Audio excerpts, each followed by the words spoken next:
Tudo bem, pessoal? Então, bem-vindo ao 3D Concursos. Então, na aula de hoje, a gente vai fazer uma aula top, que é uma aula muito importante sobre transações e variações patrimoniais.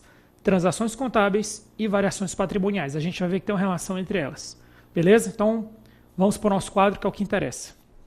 Então, inicialmente, o que é que eu tenho que te dizer? Eu tenho que te dizer que existem dois tipos de transações no setor público. Vamos escrever isso aqui inicialmente. Então, a gente tem dois tipos de transações. Primeiro tipo, transações econômico-financeiras.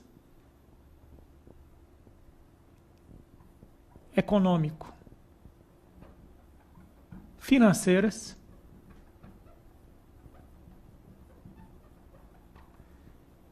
E o segundo tipo seriam as transações administrativas. Então, essas são as duas primeiras transações, as duas únicas, na verdade. Econômico-financeiras e transações administrativas. Isso aqui são as transações, beleza? Como é que eu diferencio as transações entre um e outro? É porque as transações econômicas, elas têm os fatos contábeis. São os mesmos fatos contábeis que quem já estudou uma vez na vida contabilidade geral, tudo que acontece na contabilidade geral, você também tem na contabilidade pública. Por quê? Porque todos os fatos que ocorrem na contabilidade geral também ocorrem na contabilidade pública e são registrados aqui por meio das transações econômico-financeiras.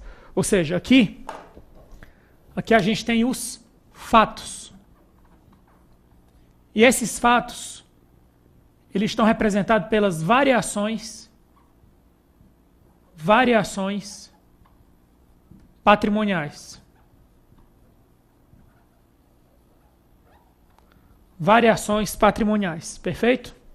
Aí aqui você tem as transações administrativas. Aí nas transações administrativas a gente tem quem? Os atos. Os atos administrativos.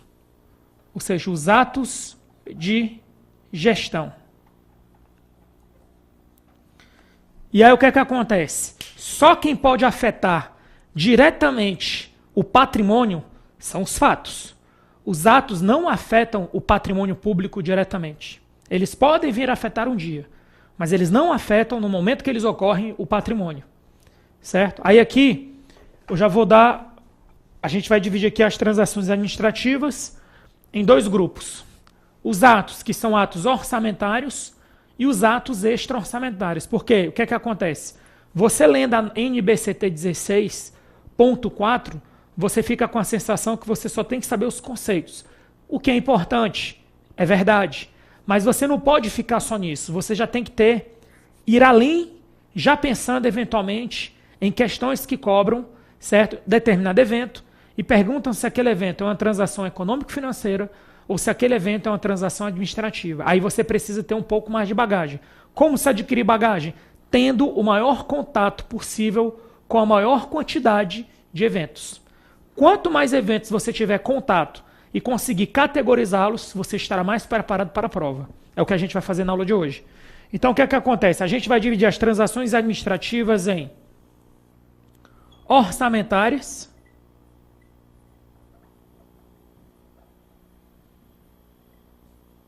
e extra-orçamentárias.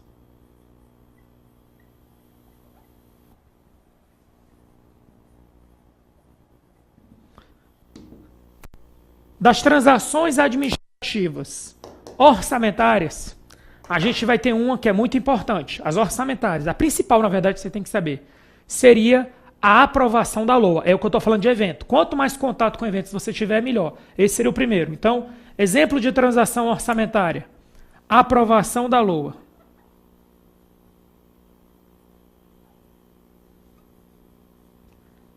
Quando eu falo aprovação da LOA, eu estou me referindo de outra forma a previsão da receita e fixação da despesa. Então eu te digo, a fixação da despesa e a previsão da receita é uma transação administrativa, é um ato orçamentário e esse é o exemplo. E aí se é um ato orçamentário, e aí com base no que você já viu antes sobre subsistemas, você chega à seguinte conclusão.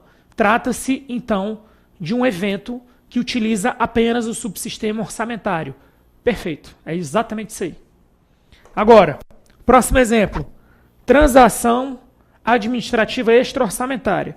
O principal exemplo de uma transação administrativa extra-orçamentária, o principal, que é o que você tem que dominar para a prova, seria assinatura de contratos. Vamos colocar aqui. Assinatura de contratos. Perfeito? Assinatura de contratos. Então, toda vez que se assina um contrato, um convênio, ou um contrato de... uma assinatura, um contrato, ou uma garantia, faltou a palavra. Toda vez que você assina um contrato, um convênio, ou uma garantia, um calção, algum acordo, algum contrato, isso gera um ato de gestão, uma transação administrativa, só que é um ato extra-orçamentário. Por quê? Porque não usa o subsistema orçamentário. Esse tipo de lançamento aqui só usa o subsistema de compensação. Vamos completar com o que está faltando. Então, aqui, nesse primeiro caso, só se usa o subsistema orçamentário.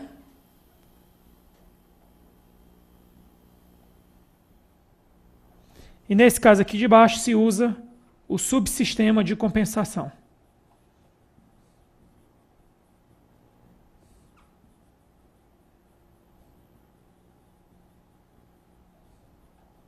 Perfeito? Subsistema orçamentário e subsistema de compensação. Perfeito? Então, é isso daqui. Agora, vamos aprofundar o nosso entendimento sobre as transações econômico-financeiras. As transações econômico-financeiras, a gente vai dividir elas em dois grupos aqui. A gente vai dividir elas. Lembrando que elas já são variações patrimoniais. Variações patrimoniais a gente vai usar a sigla VP. Variação patrimonial, VP. Então aqui em cima, a gente vai ter variações patrimoniais quantitativas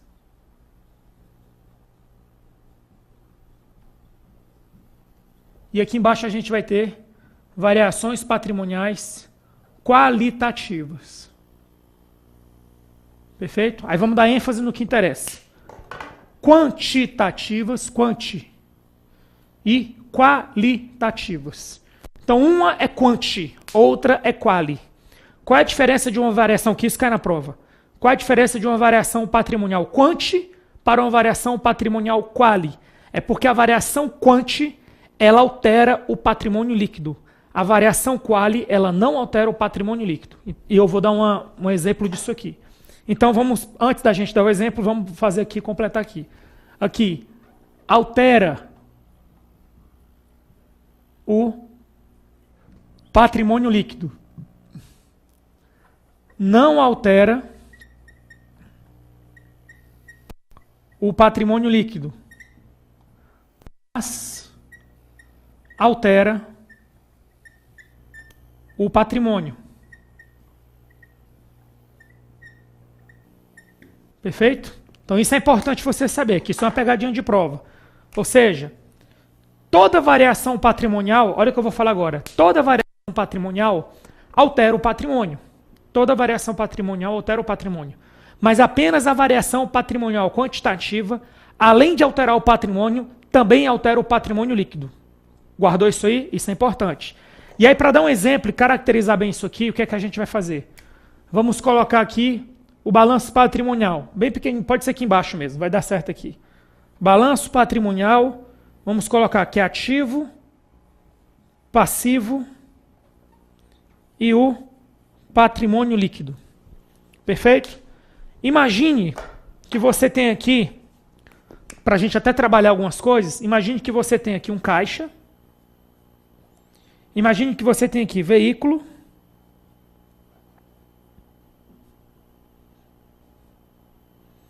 caixa, veículo e imóvel. Pronto, isso aqui vai nos suprir.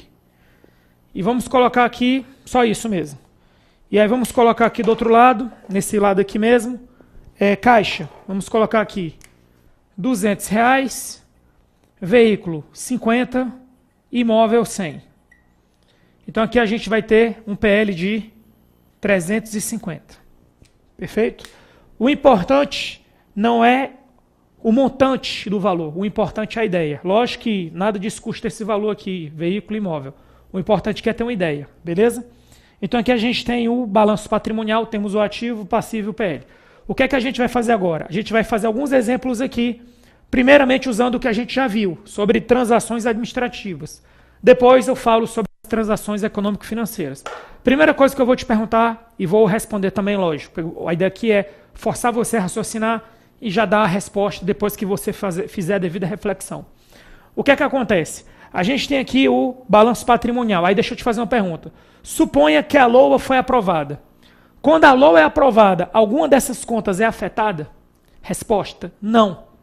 Por quê? Porque as transações administrativas não afetam o patrimônio. E a gente está falando aqui do patrimônio, ativo, passivo e PL. Então, primeira pergunta. Quando a LOA é aprovada, o meu balanço patrimonial, o meu ativo, o meu passivo, o meu PL, o meu patrimônio é afetado? Não. Por isso que a aprovação do orçamento é uma transação administrativa. Quando eu assino um contrato na administração pública, o meu patrimônio aqui, o meu balanço patrimonial, ativo, passivo e PL, é afetado? Não. Por quê? Porque assinatura de contratos é uma transação administrativa. Onde eu quero chegar? Qualquer transação administrativa, para ser transação administrativa, conceitualmente, não pode afetar o patrimônio. Não pode. Diferentemente de qualquer transação econômico-financeira, o seu patrimônio, o seu balanço patrimonial vai ser afetado. Perfeito? E é o que é que acontece? Vamos fazer uma simulação aqui tranquila. Imagina que você, deixa eu ver aqui, pronto. Imagina que você tem aqui 350 de ativo e 350 no PL. Aí imagina que você, a administração pública, vai e arrecada impostos. Quando você arrecada impostos, o que é que acontece? Entra dinheiro no seu caixa. Vamos supor que você arrecadou R$10 de impostos. Mais 10. Você arrecadou R$10. Mais 10 aqui no caixa. Na hora que você arrecada impostos, você, administração pública, perde um veículo, perde imóvel? Não. Eu arrecado imposto porque eu sou Estado. Eu tenho um poder de arrecadar. Eu tenho um poder extroverso. Eu tenho um poder coercitivo de arrecadar. Eu arrecado e eu não devo prestar contas, eu não devo prestar uma contrapartida. Eu apenas devo mostrar que eu estou aplicando aquele dinheiro em prol do bem comum. Mas eu não tenho que dar nada em troca na hora que eu arrecado imposto. Não naquele momento. Eu tenho uma intenção de prestar serviço público, mas eu não tenho que dizer, ó, é imposto para cá, serviço para lá. Não funciona assim com o imposto, porque o imposto não, ele parte da premissa que não há contrapartida ao cidadão. Beleza? E aí, você não fica devendo nada. Você não vende nada, você não perde nada. Na hora que você arrecada R$10 de imposto, você fica devendo alguma coisa? Também não, você não fica devendo nada. Então a única saída que tem aqui é, quando você arrecada imposto, você aumenta o PL. Aí vem a dica. Se você arrecadou imposto, é porque o seu caixa foi alterado. Se o seu caixa foi alterado, o patrimônio foi alterado. Agora a questão é, além do patrimônio, que lógico o patrimônio foi alterado porque houve um aumento do caixa, o meu PL também foi alterado? A resposta foi sim. Então nesse caso eu te garanto que a arrecadação de imposto é uma variação patrimonial quantitativa. Perfeito? Agora vamos para o segundo exemplo. A gente está vendo aqui esse veículo de R$50. Imagina que eu vendo esse veículo e eu fico com 0 agora, e aí eu vou e coloco esses 50 aqui. Certo? Ou seja, eu aumentei R$50 no caixa e vendi o meu veículo. Eu te pergunto, nessa transação, o meu novo PL foi alterado? Não. O seu novo PL continua sendo 360. Certo? Ao passo que agora você não tem mais o veículo e tem um valor a mais no caixa. O que aconteceu? Você fez uma troca do ativo por outro ativo. Ocorreu uma permuta entre ativo e ativo. Quando a gente tem uma permuta entre ativo e passivo no mesmo valor, e que não impacta o PL, olha o que eu estou falando, e que não impacta o PL, é porque você tem uma variação qualitativa. Como é que se chama isso em contabilidade geral? Fatos. Fatos modificativos e fatos permutativos. Então, o que é que eu vou te falar? As variações quantitativas, elas são fatos modificativos. E as variações quali, isso aqui são, vamos colocar aqui para aproveitar melhor aqui o espaço, isso aqui seriam fatos permutativos. Fatos permutativos. Beleza? Então, Falou de variação quântica, você está falando de fatos modificativos. Falou de variação quali, você está falando de fatos permutativos, beleza? Só que isso ainda não é suficiente para a contabilidade pública. Na contabilidade pública você deve separar, assim como na geral, se eles aumentam ou diminuem no caso dos quanti, mas o mais importante não é isso. É saber se aqueles fatos são orçamentários ou extra-orçamentários. Como eu identifico isso? Primeiro, será orçamentário se tiver alguma relação com a execução da receita ou da despesa. Será extra-orçamentário se não tiver relação com a execução da receita ou da despesa. Esse é o primeiro divisor de águas, beleza? Agora, mais importante do que isso, é ter contato com o maior número de eventos. Aí sim você consegue chegar lá. Então vamos lá. Vamos pegar aqui as variações quanti. As variações quantitativas, você tem aqui então dois tipos. Você tem as variações. Vamos dividir primeiro no primeiro grupo. Você vai ter as aumentativas. Vamos colocar de outra forma. As orçamentárias.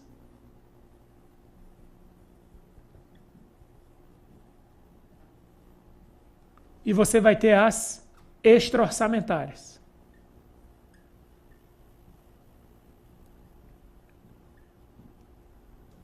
A mesma coisa você vai ter nos fatos modificativos. Desculpa. Nas variações qualitativas aqui, ó. Isso aqui é da variação quanti, agora é da variação quali. Você vai ter aqui fatos qualitativos orçamentários e você vai ter fatos qualitativos extra-orçamentários.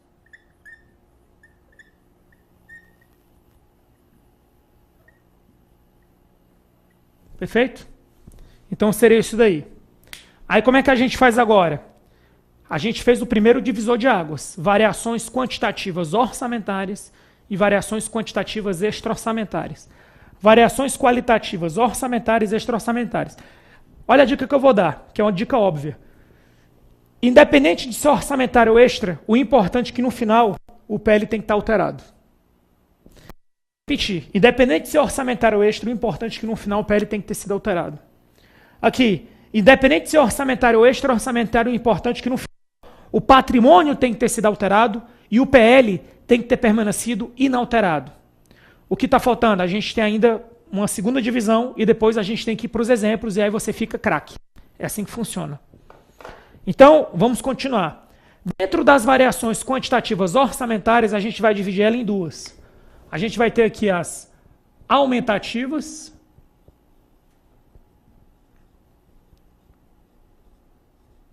e a gente vai ter as diminutivas. Nas extra-orçamentárias, mesma coisa. A gente vai ter as aumentativas e a gente vai ter as diminutivas. Perfeito? E aí o que é que a gente tem que fazer agora? Agora a gente tem que identificar o maior grupo de transações possíveis que se encaixe ali. Beleza? Então essa é a forma correta. Esse mapa mental que a gente está construindo é o que eu chamo, é o que eu uso em sala de aula, que não tem nada demais, mas é uma forma de passar. É o que eu uso em sala de aula, é o que eu coloquei no PDF como denominado dica suprema. Essa é a dica suprema. Beleza? Porque aqui realmente, se você entende isso, você não entende só, você entende o que está por trás, entende os subsistemas envolvidos, você já está com a mão na taça para entender boa parte da matéria. Você está no caminho certo para dominar contabilidade pública. Então vamos continuar aqui. Agora o que está faltando? Quais são as variações quantitativas, certo? Aumentativas e orçamentárias? Simples. A única coisa que aumenta o PL e que é orçamentário seria uma receita efetiva. Simples assim. Então aqui seria as receita efetiva.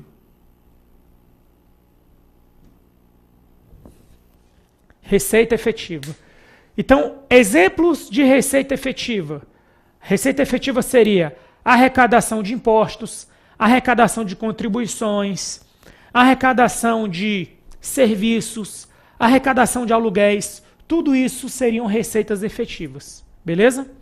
E qual seria o exemplo de variação quantitativa orçamentária diminutiva. Aí é só lógica. Se para aumentativa orçamentária seria uma receita efetiva, para diminutiva seria despesa efetiva. Beleza? Então aqui seria despesa efetiva.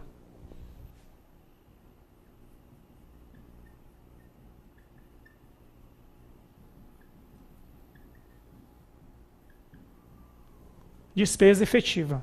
Perfeito? Então, o que é que acontece? Orçamentária e extra-orçamentária. Agora vamos falar aqui sobre as variações... exemplo, né? Exemplo de despesas orçamentárias efetivas. Principais exemplos para você gravar, certo? Seria despesas com o pessoal, despesas com serviços de terceiros. Seriam 2 exemplos bons de despesas efetivas. Perfeito, pessoal? Agora vamos continuar. Isso aí são os exemplos que você tem que se acostumando. Tem que se acostumando. No final da aula, a gente passa algumas ideias aqui. Agora, antes da gente prosseguir, só para deixar claro. Deixa eu apagar aqui. Eu vou apagar isso aqui e vou deixar só a ideia. Porque o mais importante é a ideia. Então, o que é que acontece? Vamos colocar aqui ativo, passivo e PL. Quando você tem uma receita efetiva, só para a gente marcar essa posição que é importante. Quando você tem uma receita efetiva, o que é que acontece no patrimônio? Simples. Você aumenta o ativo, porque é uma receita efetiva, então entrou dinheiro, e você e você aumenta o patrimônio líquido. Então, quando você tem uma receita efetiva, é porque você aumenta o ativo e você aumenta o patrimônio líquido. Essa é a visualização fundamental de uma receita efetiva. Toda vez que aumentar o seu ativo, porque entrou dinheiro no caixa, e aumentar o seu PL, é porque você está diante de uma receita efetiva. Então aqui tem que ser caixa. Quando a gente estiver tratando de receita efetiva, e isso é uma variação quantitativa, orçamentária, aumentativa. É exatamente isso aí, exatamente essa sequência. Agora, o segundo exemplo, despesa efetiva. Quando eu tenho uma despesa efetiva, pode ocorrer uma das seguintes situações. Você vai ter a diminuição do PL. Isso é certeza. Você vai ter a diminuição do PL. Só que, quando você tem a diminuição do PL, é porque aconteceu uma das 2 coisas que eu vou falar agora. É porque aumentou o passivo, no primeiro momento. Porque na hora que você faz a liquidação, na verdade, faz aumentar o passivo, mas diminui o PL, quando você tem uma despesa efetiva. Ou, que pode ter acontecido também, já foi uma compra direta, já foi uma compra que houve o empenho, liquidação e pagamento simultaneamente. Na prática não acontece, mas para a prova é bom você saber que tem essa compra simultânea. E aí saiu o dinheiro do seu caixa. Então tem essas 2 possibilidades. Então vamos lá, para deixar bem claro para você, porque você não pode ter dúvida nessa aula. Então, aqui você pode ter a situação A, ou você pode ter a situação B. A situação B está aqui, ó. Tanto a situação A quanto a situação B caracterizam uma despesa efetiva. Exemplo de despesa efetiva pela última vez. Despesas com pessoal, despesas com serviços de terceiros. E o impacto no patrimônio é esse. Como é uma despesa orçamentária efetiva, tem que diminuir o PL. Perfeito, pessoal? Então vamos lá. Agora a gente vai falar das variações quantitativas extra-orçamentárias, aumentativas e diminutivas. As aumentativas a gente resume no seguinte nome: acréscimos patrimoniais. Acréscimo patrimonial. E a variação patrimonial diminutiva, se a variação patrimonial quantitativa extra-orçamentária aumentativa se chama acréscimo, como é que você acha que vai se chamar a variação patrimonial quantitativa extra-orçamentária diminutiva? Por analogia. Se um é acréscimo, outra será decréscimo. Então aqui seria o decréscimo patrimonial. Decréscimo patrimonial. E uma coisa importante, quando ocorre um acréscimo, é porque o meu patrimônio líquido aumentou. Quando ocorre um decréscimo, é porque o meu patrimônio líquido diminuiu. Vamos apagar mais uma vez aqui essa questão de ativo e passivo. E vamos deixar aqui o PL.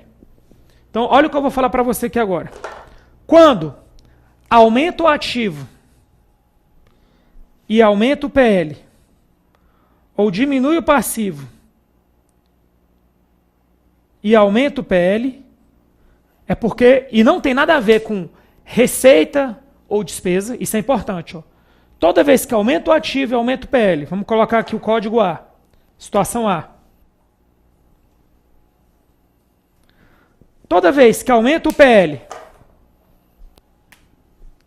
e diminui o passivo, toda vez que isso acontece, certo? Nos dois casos, você está tendo um acréscimo patrimonial. Nos dois casos. O nome disso aqui, nos dois casos, é acréscimo patrimonial. Só que, aí olha o que eu vou anotar, e é bom você anotar no seu caderno. Só que na situação A, o nome disso é superveniência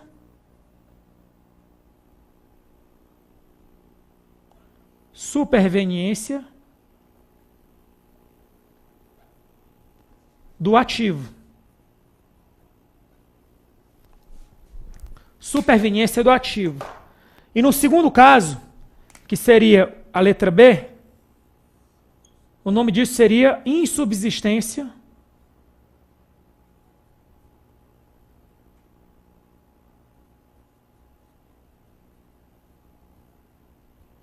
do passivo. Então, no primeiro caso, que é a letra A, você teria superveniência do ativo, e no segundo caso, você teria insubsistência do passivo. O que está faltando para você? Exemplos. Anote os exemplos que eu vou te dar. Em que situação aumenta o ativo e aumenta o PL e não tem nada a ver com a execução da receita ou da despesa? Essa é a pergunta. Aí eu vou dar um exemplo. Quando a União, um estado ou município recebe um bem em doação. Quando a União recebe um bem imóvel, ou um bem móvel, que é um veículo, por exemplo, quando a União recebe um bem imóvel ou um bem móvel em doação, quando acontece isso, o que é que acontece aqui na prática? Você não tem uma variação orçamentária, você tem uma variação extra-orçamentária. Como o seu ativo aumentou e como consequência ele gerou o aumento do PL, então nesse caso você teve um acréscimo patrimonial do tipo superveniência do ativo. Por que superveniência do ativo? Porque houve um aumento do meu ativo. Quando eu uso superveniência, eu estou necessariamente me atrelando, me associando a uma operação extra-orçamentária. Então não tem dúvida quanto a isso. Olha o que eu vou te dizer agora que é a dica feroz. Toda superveniência ou insubsistência altera o patrimônio líquido.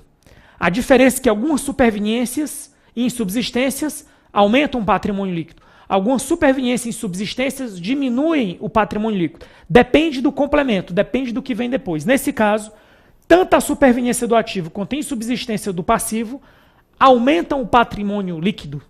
Agora você teve um exemplo de superveniência do ativo, que é o quê? Recebimento de bens imóveis ou bens móveis em doação. Um outro exemplo, sabe qual é? Eu tinha um veículo ou tinha um terreno, vamos usar um terreno, que é o mais comum. Eu tinha um terreno e esse terreno que antes era 100 mil passou a ser 150 mil. Nesse caso, houve uma reavaliação, houve uma valorização do meu imóvel. A valorização, o ganho de capital com a valorização do imóvel, trata-se de uma superveniência do ativo. Então, eu te dei dois exemplos. Primeiro exemplo é recebimento de bens imóveis ou móveis em doação. Segundo exemplo, uma reavaliação do meu ativo. Perfeito? Insubsistência do passivo. O importante na insubsistência do passivo é que vai acontecer alguma coisa com as suas obrigações e as suas obrigações, o que acontecer com elas vai gerar um aumento do PL. Ora, a única coisa que acontece, algo com as suas obrigações e que você fica melhor depois do que aconteceu, é que essas obrigações elas desapareçam. Perfeito? Então, qual o melhor exemplo que eu tenho de insubsistência do passivo? O primeiro exemplo seria perdão de uma dívida. Vamos supor que um Estado ele tem uma dívida com a União. Aí a União perdoa a dívida para com o Estado. Para o Estado, ocorreu uma insubsistência do passivo. Por que insubsistência? Porque desapareceu alguma coisa do meu passivo. Então, insubsistência do passivo aumenta o meu patrimônio líquido. Principal exemplo, Repetindo, prescrição de dívida ou perdão de dívida. Beleza? Então, com isso, pessoal, a gente mata aqui o acréscimo patrimonial. Então, anote aí no seu caderno. Acréscimo patrimonial pode ser superveniência do ativo ou insubsistência do passivo. Perfeito? O que é que eu vou fazer agora? Eu vou trocar isso daqui. Eu vou tirar essas setinhas aqui. Vou tirar isso aqui. E vamos falar agora sobre decréscimo patrimonial. Então vamos colocar aqui mais uma vez. Passivo e patrimônio líquido. Ativo, passivo e patrimônio líquido. Aí vamos lá. Uma coisa é certa. Para eu ter um decréscimo patrimonial, isso eu estou falando de uma variação quantitativa, extra-orçamentária, diminutiva, é porque o meu PL diminuiu. E o meu PL, assim como o acréscimo patrimonial, que pode aumentar de duas formas, o meu PL pode diminuir de duas formas. Então ele pode diminuir da primeira forma e pode diminuir da segunda forma. O importante é que quando o meu PL diminui da primeira forma, ele também vai diminuir o meu ativo.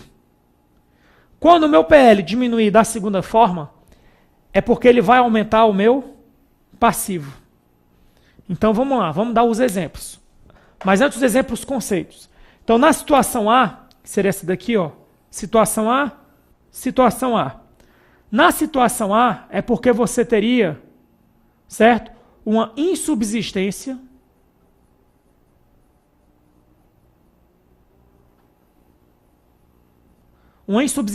do ativo. Insubsistência do ativo.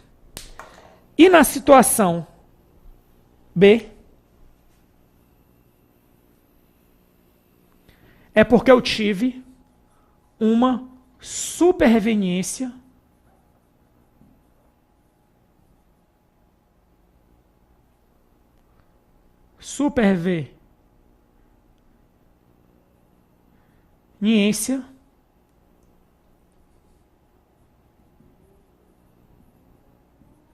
do passivo.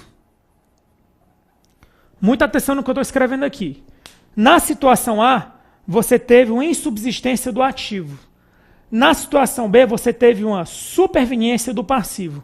O importante é que tanto na insubsistência do ativo ou superveniência do passivo, tanto na primeira quanto na segunda, o resultado final foi qual? O resultado final foi que você teve uma diminuição do PL. Então, tanto em subsistência do ativo quanto superveniência do passivo, ambos aqui, ó, ambos são decréscimos patrimoniais. Isso aí é muito bom para a prova? Isso é excelente para a prova. Outra dedução que você tem. Toda vez que eu falo de insubsistência do ativo e superveniência do passivo, é porque o meu PL está diminuindo e o meu PL está diminuindo dentro de uma operação extra-orçamentária. Ele está diminuindo devido a uma operação extra-orçamento.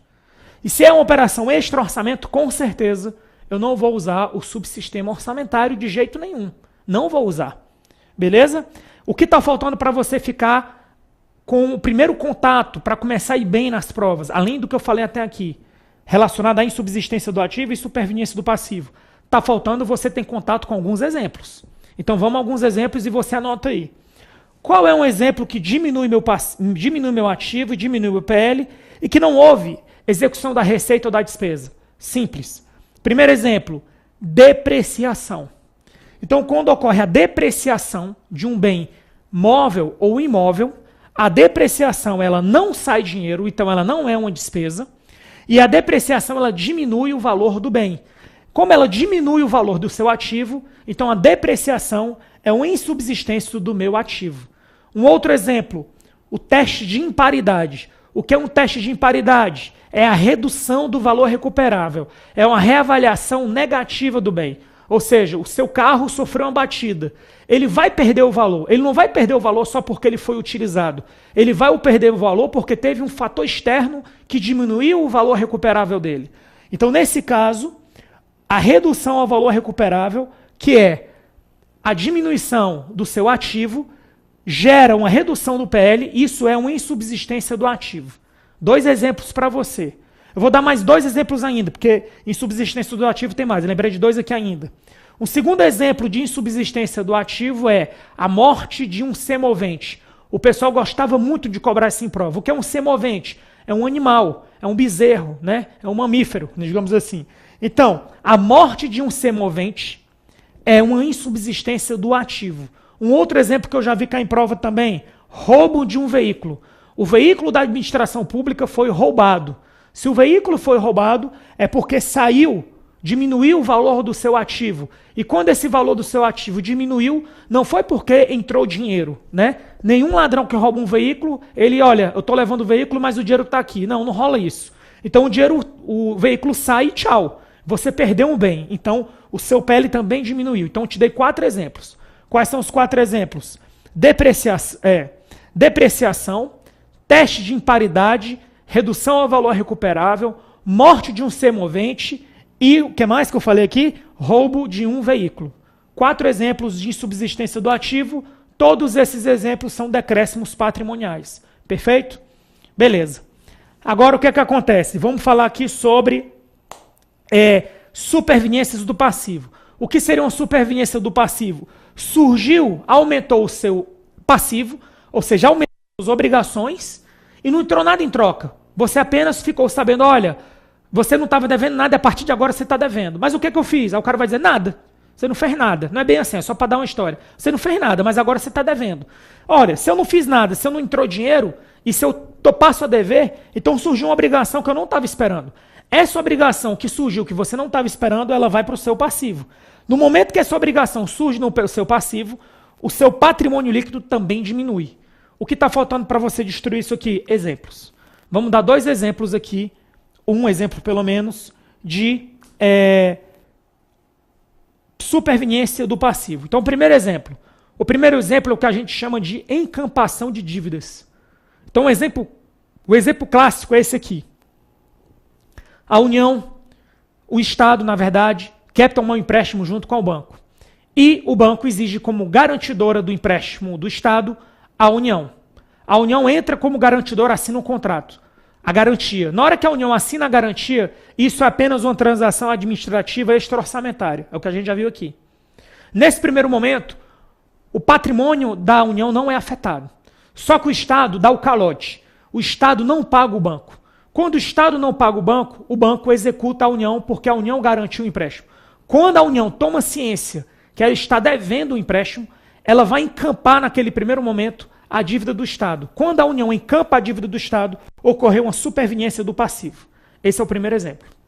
O segundo exemplo é quando a União, após a sentença trânsito e julgado, ou seja, a sentença transitou e foi julgada, e aí a União recebe a comunicação que há um precatório.